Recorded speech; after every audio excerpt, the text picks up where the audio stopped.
Hi, and welcome to the April Smith Show. Today I'm in Atlanta, Georgia at the Bahamas Consulate General's office. And I'm going to start this interview off with the wonderful Consulate General. Hi, thank you for having me today. Good morning. Thank you for inviting me to be with you on the show today. I am Anthony Moss, who is the Consul General here in Atlanta. Here in Atlanta, I would want to say that we've been assigned here since March of last year, so we're about to complete our first year in office. We are a part of a jurisdiction that includes North and South Carolina and the East Coast, so we go all the way over to Oklahoma and Kansas. And in total, there are 10 states that we cover. And in between there, we have, of course, Georgia, Kentucky, Tennessee, Alabama, Missouri, and Arkansas. It's a large jurisdiction, but we have been appointed by the Prime Minister to serve here at the consulate here in Atlanta. The task is one that we are excited about, and we have a complement staff of 12 here on staff with various responsibility, but collectively they all fall under my responsibility.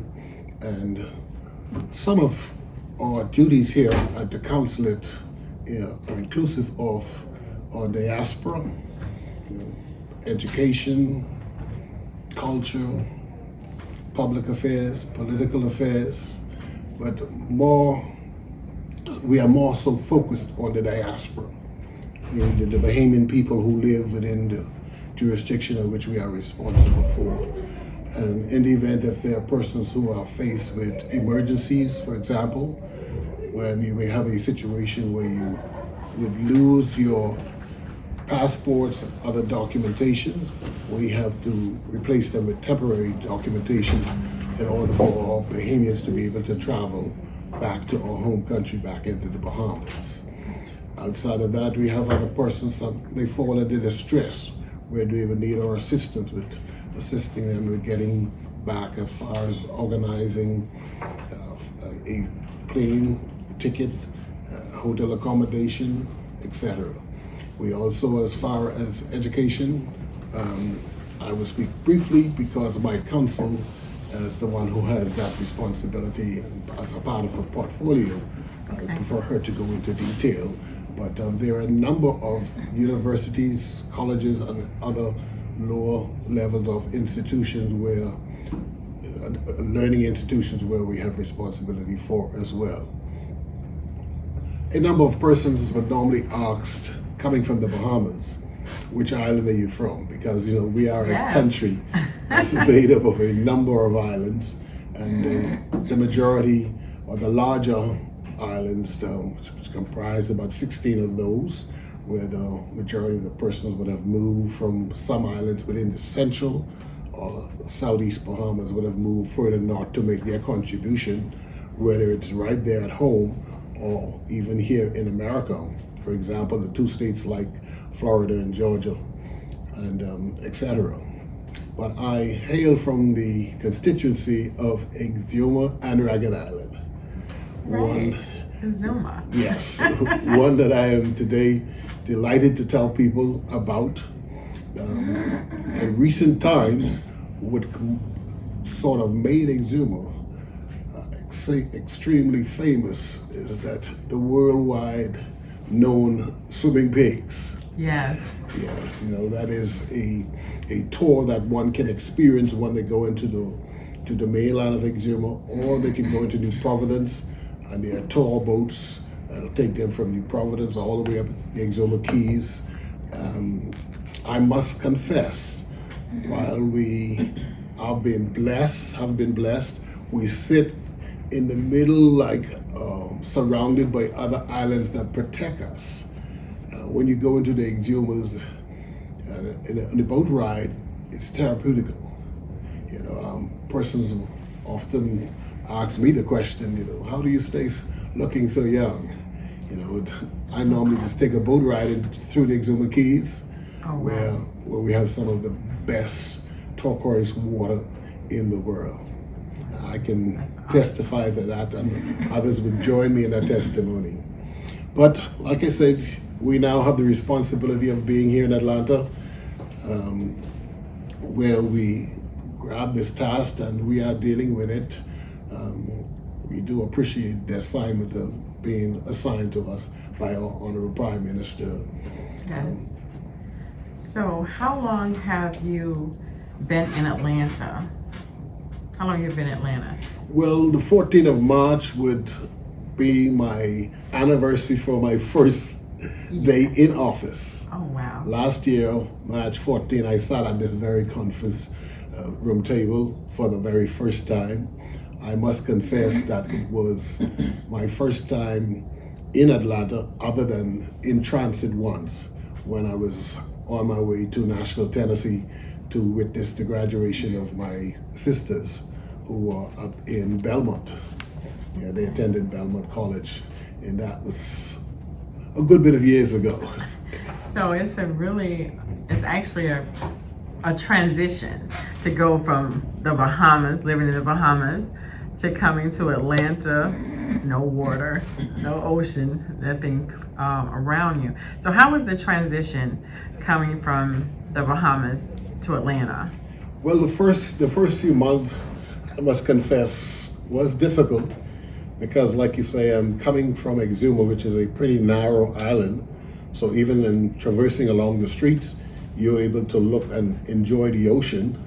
And in every main island, we have what we call a fish fry, where persons go to relax, eat a lot of seafoods, and sit down and enjoy games, for example, like dominoes and cards, etc. And coming from the Exuma, that is something that I was used to.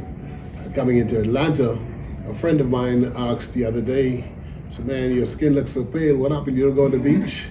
And I told him, I said, that is something you can't find in Atlanta. Atlanta sits in the middle of Georgia as far as landmass, so you can't do that.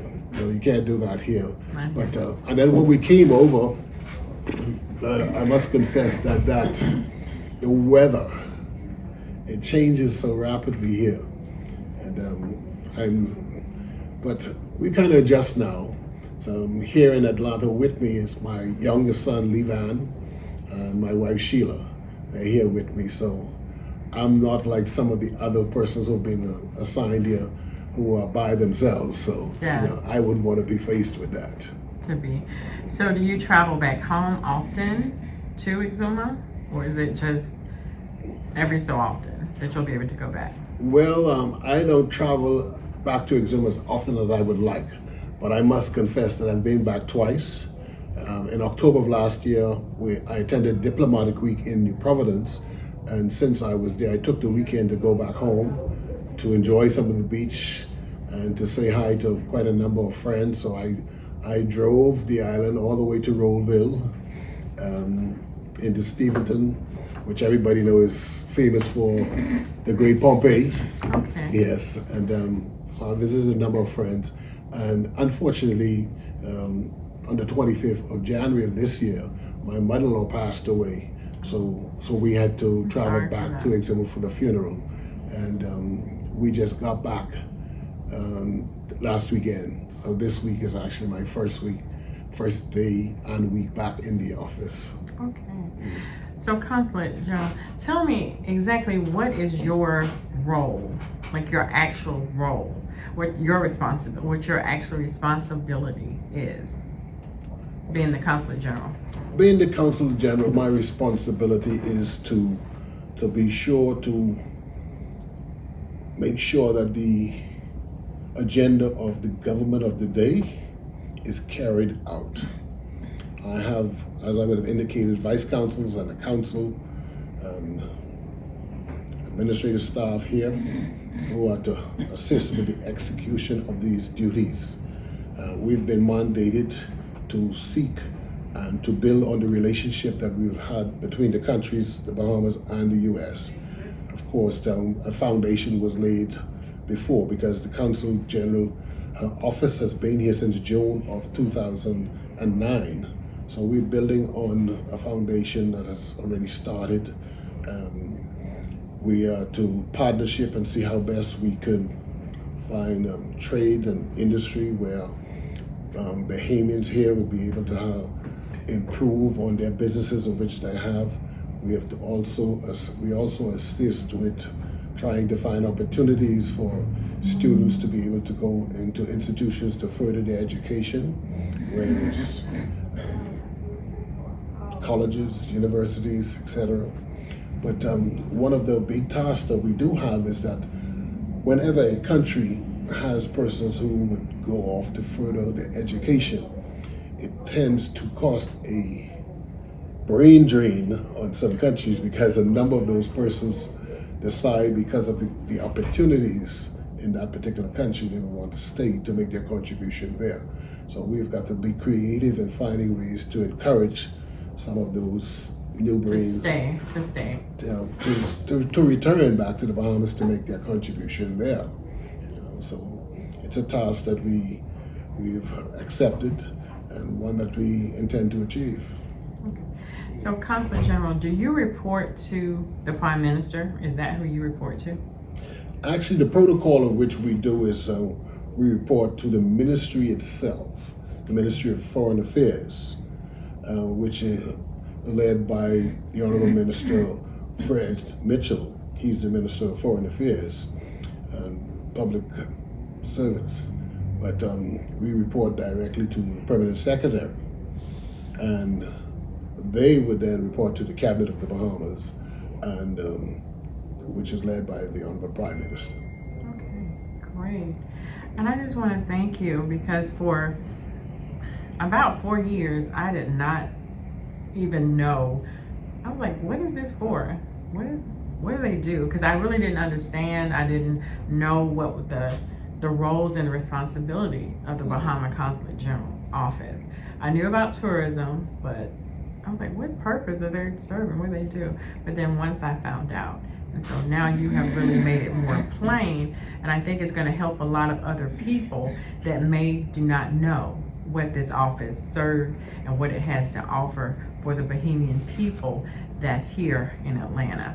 So again, thank you, Consulate, for having me today, and I am honored to sit in your presence and to interview you today. So thank you so much. Thank you for having me. Hi, and welcome back to the April Smith Show. If you're just now tuning in, I am here in Atlanta, Georgia at the Bahamas Consulate General's office. And right now we're just going to get into it, and I'm about to talk to Miss Jasmine Miller, who is Vice Consul. Thank you for joining us today, Jasmine. Thank you for having me. Jasmine, we're just going to jump into it. Tell me, what is your roles and responsibility here at the Bahamas Consulate General's office? So my name is Jasmine Miller. I'm Vice Consul for the Diaspora and Cultural Affairs here in Atlanta and in 10 states that reside under our jurisdiction. That's a big responsibility. It is. Jasmine, tell me, what island are you from? I hail from the capital, the beautiful island of Nassau, Bahamas, New Providence. Wow.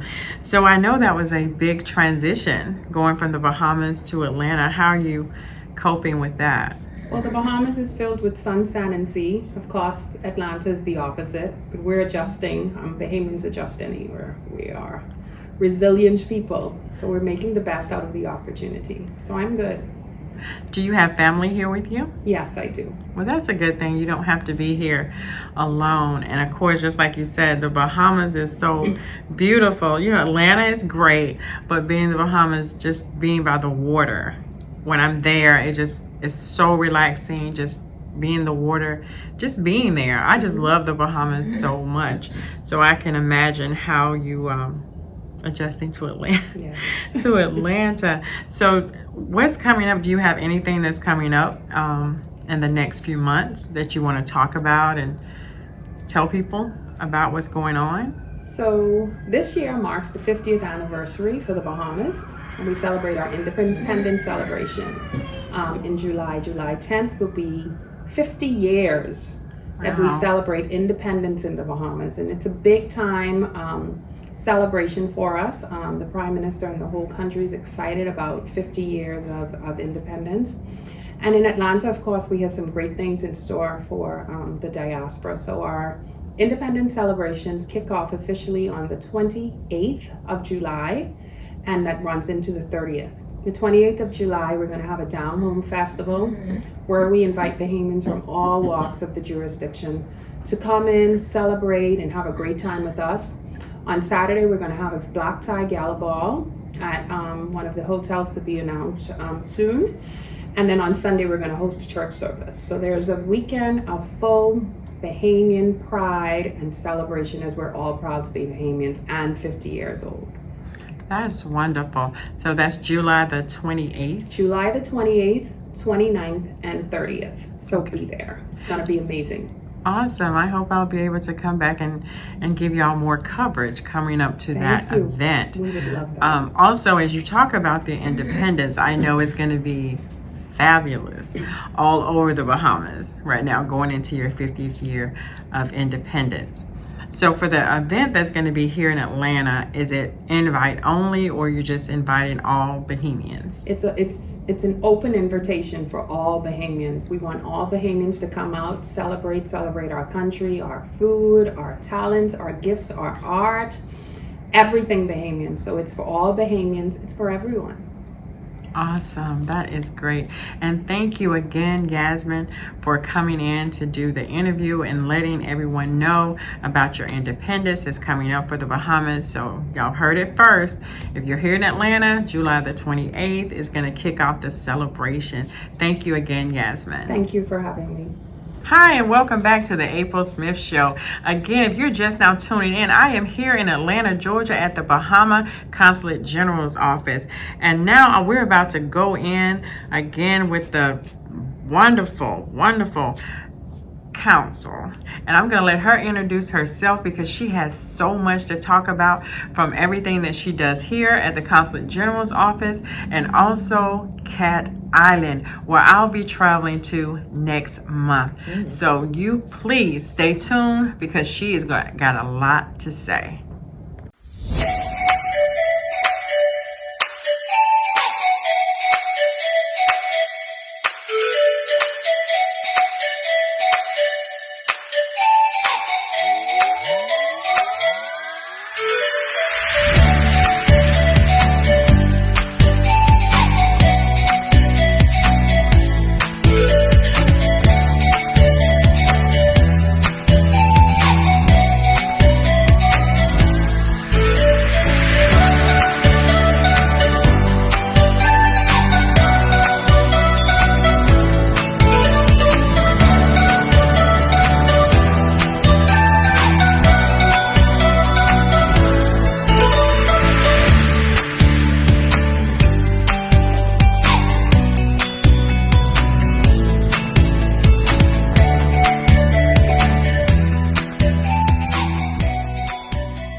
Hello everyone, my name is Shireen Poitier Johnson.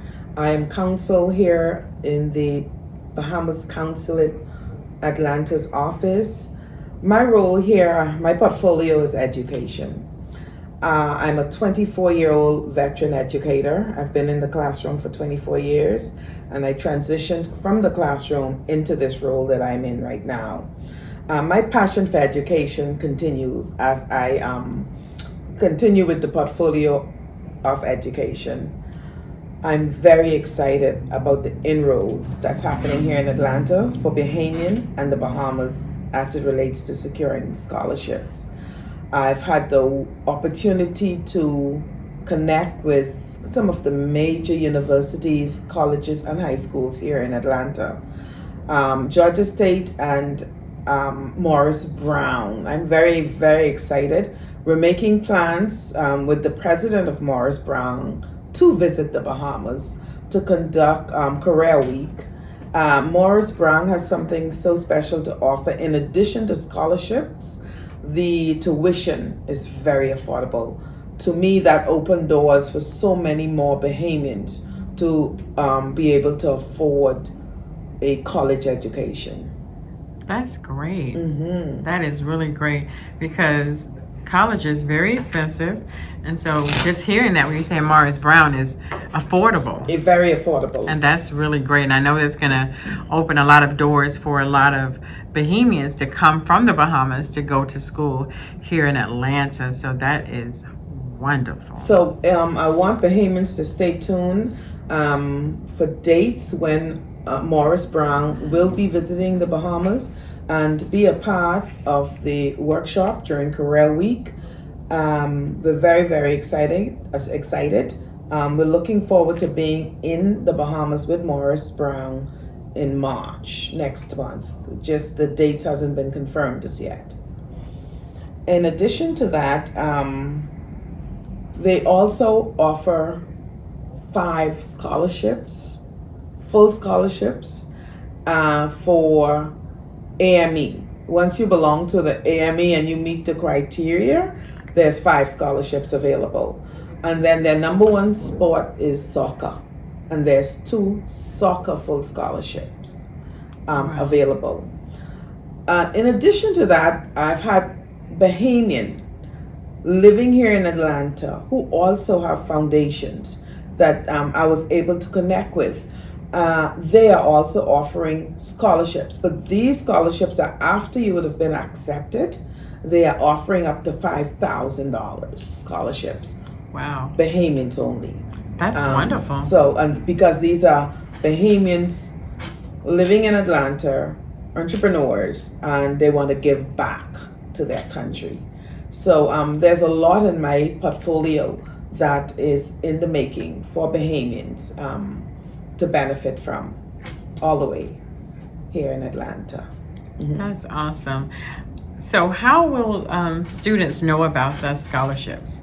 Well, we have a website. If they were to go on our website, Bokunga, all of this information is constantly shared, constantly updated. Also, we have a database that we put together. So if you haven't joined, if you are a student studying here in Atlanta, we invite you to, reach out to us, give us your information, and we send blasts out with, of course, that's how we share. We share most of our information on social media, mainly our Instagram and our Facebook page. Mm-hmm. Wow, that's going to be awesome. That's, students really need to look into that to see if they qualify. Absolutely. And anything when you're saying a free scholarship, full scholarship, that is awesome. Full scholarship. So you don't want to miss. They shouldn't want to miss that. Absolutely. Ready, okay, let me see, how can I apply? And one thing I know that you are from Cat Island. Yes, the beautiful, beautiful Cat Island. Mm-hmm. So tell us some things about Cat Island that a lot of people may not know, because of course most people that visit the Bahamas, they always either going to be Freeport, Nassau, Azuma, Bimini, but it's other sister islands there. Mm-hmm. So I'll be traveling to Cat Island next month. Well, April, I just want you to know, since our meeting last week, a week ago, and you made it known that you would be in Cat Island, next month, that word is already out there. I just want you to know the word is out there. And Cat Islanders are very excited about you coming to the island. I have persons, Shireen, can you just let me know when she's coming? I want to be there when she's coming. But there's a lot of things that since our meeting that I've put in place. But before I get into that, let me also say that I serve as president of the Cat Island Sailing Club Association. Yes. So Cat Island is I love the Bahamas. I love my Bahamas. But being a Cat Islander, my great love is for the island of Cat Island. Cat Island. I believe that Cat Island is one of the most beautiful, untouched island when you really want to experience that real taste of island living. You must visit Cat Island. Wow. And as the president of the Cat Island Sailing Club Association, my number one goal is to promote the Bahamas, in particular Cat Island. And one thing about Cat Island is our current Prime Minister, the Honorable Philip Brave Davis, he is a Cat Islander, born and bred. And we are so proud of him that this year, our annual regatta, which will be our 67th regatta will be in honor of Cat Island's first Prime Minister. That's And awesome. we are very excited. I'm excited also because just from our meeting last week that I'm going to be going to cover that, and we're going to do some live interviews. Live. Do y'all hear me? It's going to be live interviews from Cat Island. So I'm very excited. So tell people that, just like I didn't know about it until you told me about it, tell them about the regatta. Well, the regatta, the sailing regatta, really the main event about regatta and how it came about is sloop sailing, which is it's sometimes a toss up, but cricket is our number one sport in the Bahamas, but I believe regatta kind of have a little notch on it because I think it's celebrated more. We have most of the islands that participate and have regatta at different time of the calendar year. Cat Island Regatta is during the month of August. It's the Emancipation Holiday Weekend, which is normally the first Monday in August. So it's that weekend it starts. Like this year, it starts Friday, August 4th, and it ends August 7th in Cat Island. In another month, I can almost guarantee you all of the hotels, all accommodations would probably be booked. Bahamas Air last year had to put on about 4 or 5 additional. I mean, this after putting on and putting on.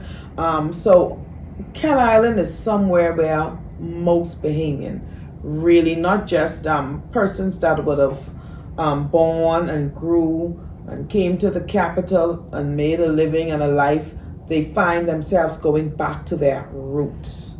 They call it back home or down home, to celebrate the regatta. Sloop sailing is one of the biggest events.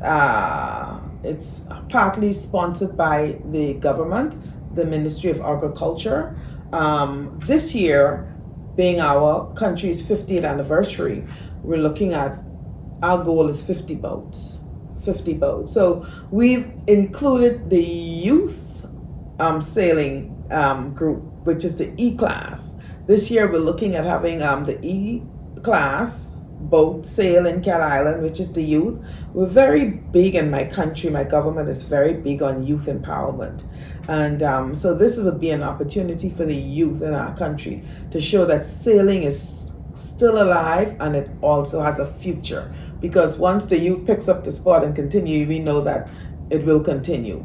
So we're very excited about bringing on that part to the regatta that we've never had in 67 years. Wow. Food is also a big, big deal. The food. Cat Island is known for its flour cake. Most persons, especially Bahamians, when they visit the island, the locals who cook flour cake, they really don't, or bake flour cake, they stay home for the entire weekend, still not able to fill the amount of orders they would get for flour cakes. Everybody want to take back some flour cake to their relatives in Nassau when they leave Cat Island. What is the flour cake? I want to know. What is the flour cake? Flour cake is really like bread. I can't really describe it. All I know, it's really something, it's like bread, cake, like in between. It's not as soft as cake, not as hard, like firm as bread, but it has this unique taste. And most of the locals still bake them the old-fashioned way, where most of you may not know what I'm talking about, but that's that oven. It's not the baker that's in your house, but it's like an outside oven that gives it that. With wood? Like they put wood in it? Yeah. Like a wood stove? Like a wood stove. Wood stove. Yeah, oven, yeah. Something similar. Yeah, that's very new. But the Cat Island Sailing Club Association that really put on, they're the ones that organizes and put on the regatta. They also, just before regatta, they bring a little piece of Cat Island to Nassau, the capital. And that event is called Cat Island Day. Cat Island Day is mega. People look forward to Cat Island Day like they do regatta. For instance, persons who are not able to make it to regatta, they still get to experience a little piece of Cat Island during Cat Island Day in the capital. Wow. This year, it's July 1st. Again, let me say, listen out for the venue. It's still in the planning stage. The date has been set for July 1st. It's normally the first Saturday in July. We normally move around to different venues. We haven't set a venue as yet. Wow. I'm excited. I am so excited just to be visiting Cat Island. Which you last week, just hearing about Cat Island, hearing about all that it has to offer, the history. I cannot wait to get there next month. And also, Sidney Poitier. I was just about to talk about So tell us about our that. hero, our Bahamian hero, our Cat Island hero, who is the son of the soil. As we all know, that Sir Sidney Poitier hails from Cat Island. As a matter of fact, his sister still lives there. I'm very excited about introducing you to his sister, his daughter that lives in Cat Island. So you'd have an opportunity to meet and interview her. I'm making that arrangement while we're in Cat Island next month. But Sir Sidney Poitier has put the Bahamas on the map. Words cannot express how proud we are. You know, we get goosebumps when we talk about our Sir Sidney Poitier. Yes. We get goosebumps even more when Cat Islanders talk about their son of the soil, Sir Sidney Poitier, who has made us so proud. And of course, we refer to him as putting us on the map On the map. as one of the greatest black actors in the history. Yes. Yes. Start watching him at a very young age, and I'm 50, so you can kind of go Okay. back. Very young age, a lot of movies, him and Cicely Tyson and all of those great actors and actresses that paved the way Absolutely. for these actress and actors No, now. he sure did. He sure did. They paved the way. So I just can't wait, because again, you told me last week that you was going to set the interview with his daughter when I am in Cat Island. So I'm so excited. I'm excited to have this close working relationship with the Bahamas Consulate General, and just to let everyone know the different things that the Bahamas has to offer. So I'm so happy to say that Cat Island is the kickoff for the international tour of the Bahamas. So I am very excited. I am so excited that you're going to be able to go down, because this way I'm going to be able to learn more than I would be just going down to my sponsor, which is Fountain Bay, where I'll be staying during the week. That's one of my sponsors there in Cat Island for my talk show and television network. So I'm excited. And again, thank you for having me today here. And I just look forward to working with you and doing everything I can so we can get the promotion out there for the regatta that's coming up in August. So thank you. Well, thank you for inviting me, and You're so really a welcome. pleasure. I'm very happy to be a part of your show today. Thank you. Until next time.